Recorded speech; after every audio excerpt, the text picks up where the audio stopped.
Good morning, my dear students. So we are again back into the biology classroom where we will be discussing about the chapter food production, right? We have already completed up till what is horticulture, what is food production, where in which part of the country we found what type of crops, and today we will be discussing the later part of the chapter, that is the animal husbandry. So what is animal husbandry? We will be going through it, right? So before that, welcome, and I hope you have already gone through the previous videos and you have no problem. So we will be continuing with class 8 ICSE and we are following Connect with Science class 8. Okay, so let's see what is animal husbandry. Animal husbandry, what does the term animal husbandry means? See, the very first thing which comes with animal is, we all know who are the animals or what are the animals, and husbandry means to raise those particular animals for say different economical profits of ourselves. Okay, so we will be raising the animals and there are several names. For example, say pisciculture. What is pisciculture? Pisciculture means breeding or raising of fishes. Okay, now we will be coming to these certain terms where we are breeding or like just we use the term cultivation in case of crops. Here we will be using the term breeding. Okay, we will be making the animals grow and with that we will be getting profits or economical benefits to the society. Okay, see, over the ages various kind of animals have been domesticated for milk, meat, eggs, hide. What is hide? Hide is a skin. Okay, honey and silk. The branch of agriculture dealing with raising of animals in order to obtain various essential products or for their use as domestic animals is called animal husbandry. Many farmers in India depend upon animal husbandry for their livelihood. Sericulture, apiculture, pisciculture, poultry and livestock farming are few important fields of animal husbandry. Now we all know all the terms we haven't came across, but now we will be discussing the terms. The first one is sericulture. Okay, what is sericulture? See, please underline, the practice of rearing silk moth for the commercial production of silk is called sericulture. Okay, here we will be growing silk moth and from that we will be getting silk. Now this silk, we all know silk is used where? In our clothes, right? In saris, in Punjabis we use silk. So this is from where we get the silk. Bombyx mori, please underline, is the most common silk moth used for the production of silk. It has a short life cycle consisting of 4 stages. What are the stages? Eggs, larva, pupa and the adult moth. Now here is a cycle given. Okay, here is a cycle given. Please go through it. Okay, the production of silk threads, how these silk threads are produced. Okay, now we all know that our clothes, it is a, if we like any of the time, if we tear up the clothes, we will find that small threads are there in the clothes, which these threads accumulatively makes a particular cloth. Okay, the cocoons are harvested with 10 days of the pupal stage. Before the moth emerge from the cocoon, the latter are hand-picked and put into boiling water. Boiling kills the pupa within the cocoon and loses the silk fiber in the cocoon so that it can be easily uncoiled. These fibers are then processed and spun into silk threads. Each silk fiber obtained from a cocoon forms a filament. 50 such filaments are woven together to form a single silk thread. The silk threads are further woven into different types of silk garments. If moths are allowed to emerge from the cocoon ruptures and thus the continuity of the fiber is broken.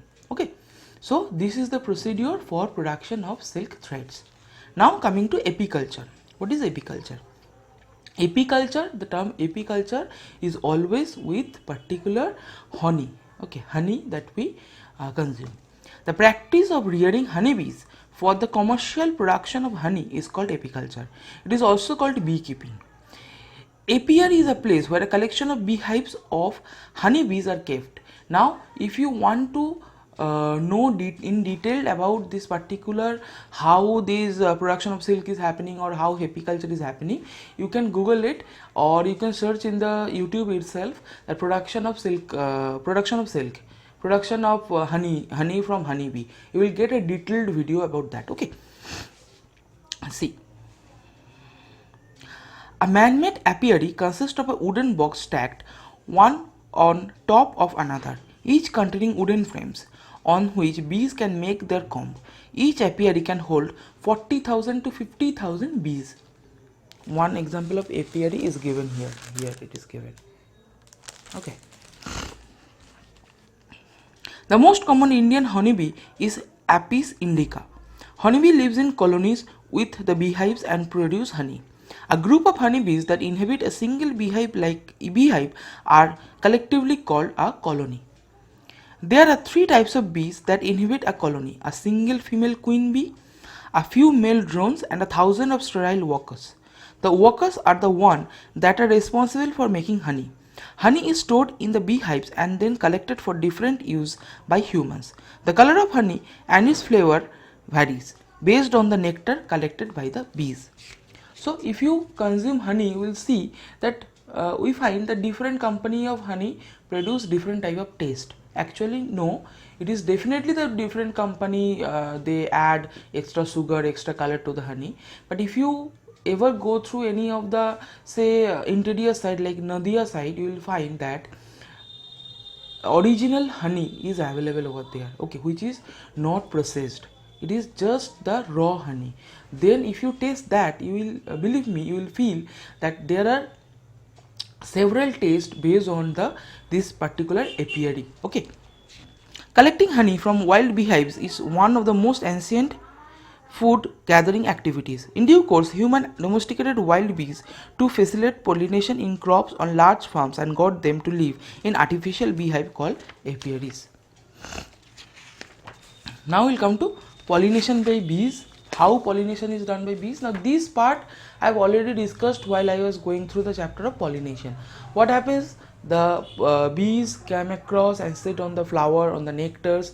They suck the honey from the nectar, and while doing that, the the germinating pollen grains get struck into the feet of the bees. Okay, and now when they move to another flower, these bees get transferred to that one. Okay, this is the process.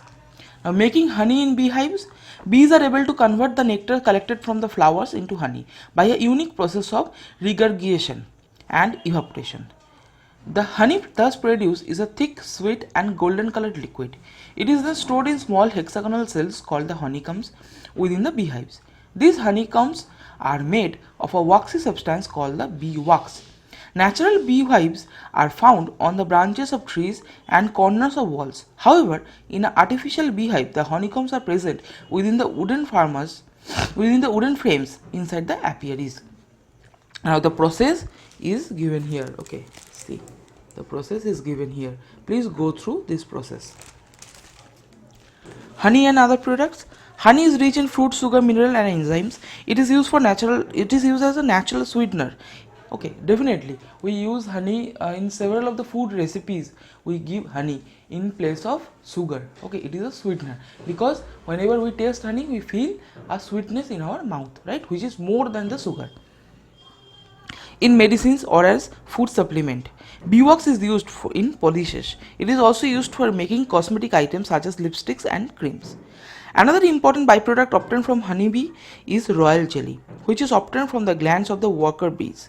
It is a great cosmetic value and is also important food supplements. So this is what apiary or apiculture is related to. Now we'll be coming to pisciculture. See, the practice of breeding, rearing and transplantation of fish for food or business is called pisciculture. Now West Bengal comes in a leading position in pisciculture, right? Because we know there are several hectares of lakes over there where fishes are being bred. Okay, and we the people of Bengal, we are very much addicted to fishes. Though it is different that I do not consume fish, but we the people of Bengal, especially the Bengalis, we all go for fishes everywhere. A pisciculture farm principally consists of three separate tanks. Okay, there are three separate tanks. What are they? Number one, the nursery tank or the hatcheries. Here where the egg ruptures to form small size fishes. This is where fish eggs are collected and placed. the eggs hatched into young ones called fry. The nursery tanks provide protection from predators. An optimum condition needed by fries to grow and develop in the water to maintain in the nursery tank. Now the rearing tank. Fries are transferred to the rearing tank where they grow and develop into fingerlings. Okay, fingerlings is this like this much of size of the fishes. Okay, only this much. Fingerlings are fishes that are about the size of fingers. Once the fingerlings are fully grown, they are ready to be transferred to the main tank or the stocking tank. Okay, now what is stocking tank? Fingerlings are transferred into the stocking tank in order to achieve full growth as adult. They grow to maturity and then they are harvested. Now one reason or one question that might come in your mind that why it is not done in the same tank, because see, each breed of fishes grows on different time period. Some of the fishes grow very early, some of the fishes go after the or in a late period. Okay, now what happens if we do it in a particular tank, then when the fishes will grow, okay, the big fishes will definitely eat the small fingerlings or the small fries. Okay, so it is not possible to grow in a single tank. Clear? Management of fish tanks. Management of pond is an important aspect of pisciculture. This involves providing adequate aerated water supply, maintaining cleanliness in the pond by the removal of weeds and other unwanted plant and animal, and maintaining an alkaline pH. The alkaline pH prevents parasitic growth and speed up organic decomposition. Fishes are fed rice bran, rice polish and oil cakes.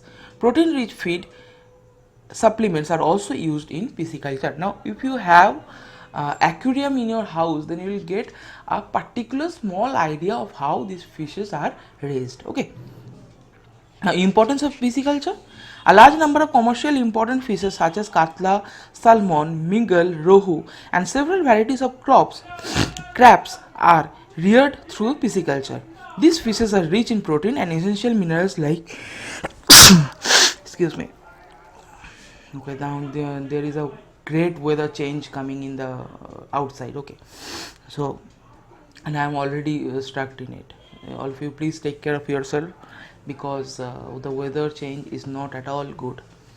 Now see, these fishes are rich in protein and essential minerals like iron, calcium, magnesium, iodine and phosphorus. So this is all related to pisciculture. Clear? Now we will be going to the next part of poultry farming. Now what is poultry farming? Poultry farming is very known to all us. We all go for chicken. Those chickens comes from where? From the poultry. We also termed it as egg. We also termed it as poultry egg. Okay, because it is a place where chickens or turkeys, ducks, they all are bred. The practice of rearing domesticated birds such as chicken, turkey, ducks and geese for meat and egg is called poultry farming. The birds so raised are called poultry birds or simply poultry. While the meat of the poultry bird is a good source of protein, the egg also provides proteins, fats and several important vitamins and minerals too. Now, what are boilers? Chickens that are reared specifically for their meat are called broilers. Such chickens are mainly bred for growth and good health. They are therefore given a diet rich in protein. Broilers also rear together in batches. They are raised in well ventilated rooms which are kept clean. A layer of sawdust covers the floor of these rooms to absorb bird droppings.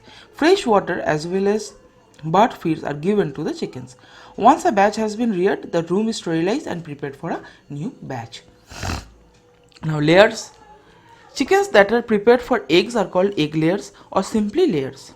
Such chickens are bred in separate cages made of wire meshes. They are fed on mulch cereals such as wheat, jowar, ragi and oil cakes. The floor of the cage is sloping so that when an egg is laid, it rolls down and comes out of the cage from where it is collected. Each cage is supplied with water and chicken feed. Now you have to understand one thing. Boiler is those chicken that we eat and layers are those chickens from where we only take the eggs. Okay. Now poultry breed. The common varieties of chicken in India includes local breeds such as Busha and Asil.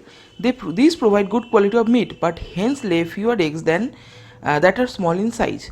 Kadaknath is an example of an Indian breed that lays a large number of eggs which are large in size too. So this is what about animal husbandry. Now the next part is livestock farming. What is livestock farming? This part is very easy. You just need to go through it. I am going in a brief detail about what are they. The practice of rearing domestic animals is called livestock farming. Animals that are domesticated by humans for their usefulness are collectively called livestock. Common livestock are cattle and buffalo, sheep, goats, pigs. These animals are also used for production a variety of foods such as milk and bread and meat and fibers such as wool and other products. Now cattle and buffalo, definitely we know that these are used for what? These are used for milk production as well as for the meat, right? So you just need to underline this. Common indigenous breed of milch cows are Sahiwal, Red Sindhi, Gir and Haryana. Common foreign breeds are Jersey, Swiss and Holstein Friesian. Okay, now these are the common cattle or common cows that we breed for the milk as well as for the meat, but definitely for the milk first. Okay, now what is white revolution? Okay, white revolution is the revolution which came for the milk. Okay, see, white revolution, also known as Operation Flood, was a program started in India in 1970s by the National Dairy Development Board. The main aim of the program was to increase the milk supply in India and to enhance employment as well as income of the rural areas. The program was brainchild by Varghese Kurin, also known as father of white revolution. What are the main aims?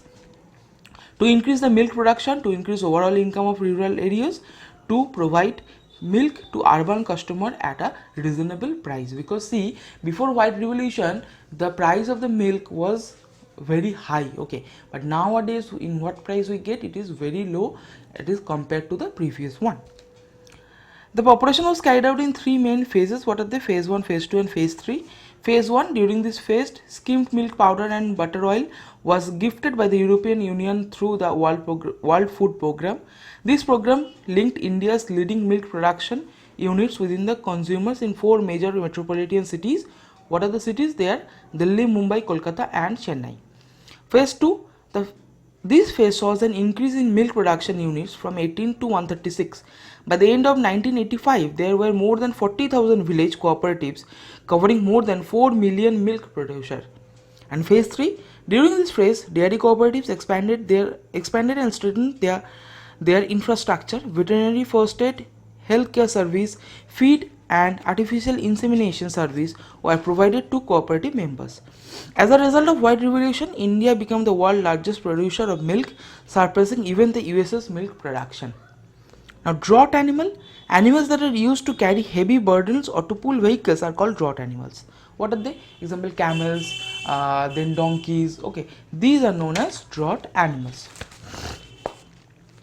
Ways in which drought animals are used are given below. What are they? Quickly look into that. They are bullocks are used for plugging field and other agricultural activities. Horses, donkeys and camels are used for pulling carts and carriages. Elephants are used for carrying heavy logs of timber in forest areas. Horses and camels are used for riding and traveling, right? Now goats, sheep and pigs, you all know that goats, sheep and pigs, these are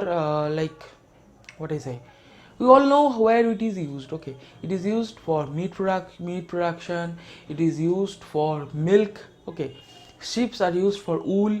Now these everything we have already completed in our very lower classes. Just go through it. If you have any problem, then definitely I will discuss this. Okay, now common diseases of animals. What are the common diseases of animals? See, animals are prone to various kinds of diseases and it has become a major concern because of they lose or make economically. Following are some of the common diseases observed in different animals. What are they? Please mark this point. Okay, these things you need to learn. Silkworms are exposed to disease caused by protozoa, fungi, bacteria and viruses. It can lead to the death. A common disease is pebrine disease caused by a protozoa Nosema bombycis. It usually occurs during the rainy and winter season. The larvae affected by these diseases have brown dots on their bodies. Such larvae cannot produce silk fibers. Flachery disease caused by virus and bacteria, and muscardine and aspergillus disease caused by fungi are the other diseases of silkworms. Honeybees. Honeybees are affected by bacteria, fungi, virus, mites, and insects. American fourbolts is a bacteria disease caused in honeybees by the bacterium Penibacillus larva. It affects the larvae of honeybees, which they take in the spores of the bacteria present in air.